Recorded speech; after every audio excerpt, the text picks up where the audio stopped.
Mexico's Yucatan Peninsula is one of the Latin American regions most threatened by global warming. And so the sense of urgency at the UN climate conference in Cancun is very real. The summit will seek to thrash out a deal to take over once the Kyoto climate accords end in 2012. Delegates will also try to pick up the pieces after last year's Copenhagen summit, which failed to result in a legally binding treaty. No tenemos tiempo. El calentamiento global continúa.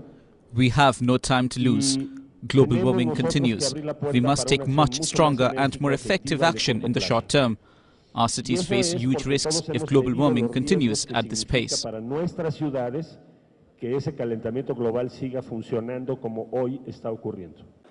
A year ago in Copenhagen, a small group of leaders set an ambitious target to limit average temperature rises to 2 degrees Celsius. But there were few details on how that would be achieved, and the pledges on emissions cuts weren't binding, leaving environmentalists sceptical about success.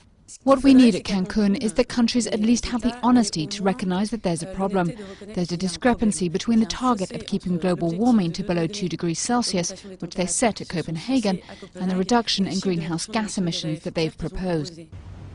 Ambitions going into Cancun are more modest than for Copenhagen, but the hope is that progress can be made on issues such as the fight against deforestation. Movement is also expected on new financial provisions, and officially dubbed the Green Fund, to help poor countries cope with the impact of climate change. But some sort of consensus is essential, not only for the future of the planet, but also the credibility of the UN process itself.